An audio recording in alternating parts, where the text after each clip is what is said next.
आज मी तुमच्यासोबत सर्वात सोपा तसेच एकदम चविष्ट असा केक शेअर करत आहे. तर हा केक रवा किंवा मैद्याचा नसून हा फक्त गव्हाच्या पिठापासून बनवलेला आहे.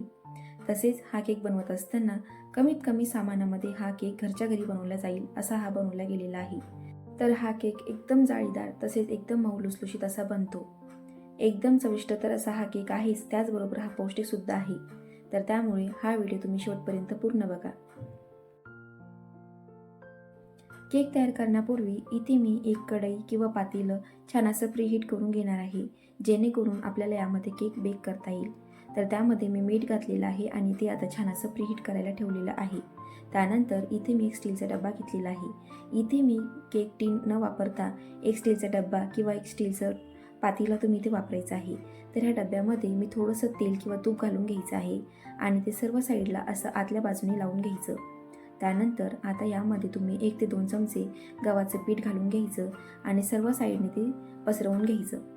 असं केल्यामुळे केक अजिबात ह्या डब्याला चिटकत नाही आणि व्यवस्थित असा निघला जातो.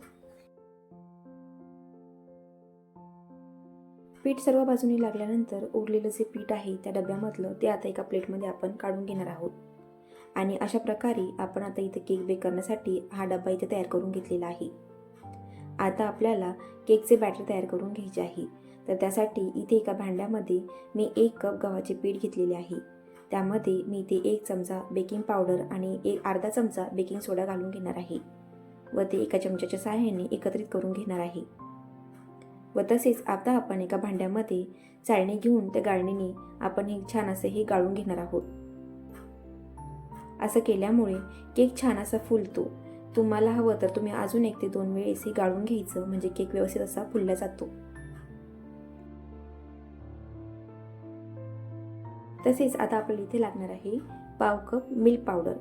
जर तुमच्याकडे मिल्क पावडर नसेल तर तुम्ही 2 ते 3 चमचे घरगुती साय छान फेटून अशी घालायची आहे. असं घातल्यामुळे सुद्धा केकला छान अशी चव येते. त्यानंतर इथे मी चिमूटभर मिठाचा वापर करणार आहे. मीठ घातल्यामुळे केकचा स्वाद छान असा वाढला जातो आणि गोडवा सुद्धा वाढतो. आता हे व्यवस्थित असं एकत्रित करून घ्यायचं व त्यानंतर आता आपल्याला यामध्ये घालायचं आहे पाव कप तेल. तर तुम्हाला जर तेलाचा वापर करायचा नसेल तर तुम्ही इथे पाव कप तूप वितळून घालायचं. त्यानंतर आपण इथे घालणार आहोत पाव कप दही. तसेच आपण आता यामध्ये घालणार आहोत अर्धा कप पिठी साखर. इथे 1 कप गव्हाचे पीठ घेतलं होतं, तर तशा प्रकारे आपण इथे अर्धा कप इथे पिठी साखरेचा वापर करणार आहोत. त्यानंतर जर तुमच्याकडे व्हॅनिला इसेन्स असेल तर व्हॅनिला इसेन्स घाला किंवा इथे वेलची पूड घालायची आहे. तर इथे मी छान स्वादासाठी वेलची पूड घातलेली आहे. आता हे मिश्रण व्यवस्थित असं एकत्रित करायचं. आता केकचे बॅटर तयार करण्यासाठी इथे आपण घालणार आहोत अर्धा कप दूध.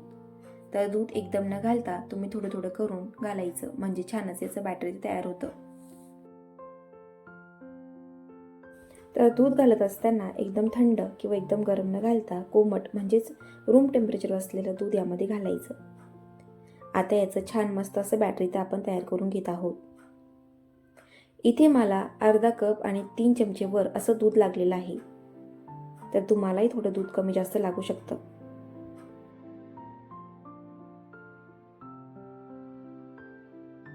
जसं जसं हे मिक्स करत आहे तसं तसं आता हे छान असं फुलत आहे, म्हणजे हे पीठ आता हलकं होत आहे.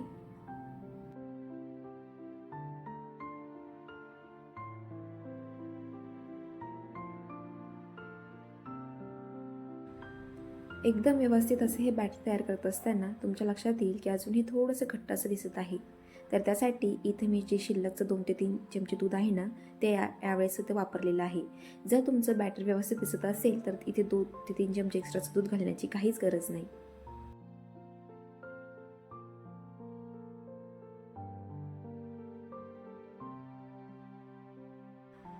आता परत एकदा दूध घातल्यानंतर हे बॅटर मी व्यवस्थित असं एकदा मिक्स करून घेत आहे. बघा, एकदम छान असे आता हे बॅटर आपलं तयार झालेलं आहे. आता आपण ज्या डब्याला पीठ लावून घेतलेलं होतं ना, त्या डब्यामध्ये आता हे बॅटर आपण ओतून घेणार आहोत.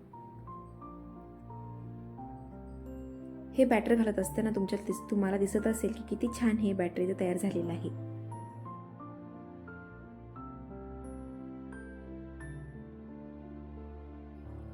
हे केकचे बॅटर घातल्यानंतर हे थोडं एकाच ठिकाणी दिसत असल्यामुळे मी चमच्याने त्याला थोडंसं लेवल करून घेत आहे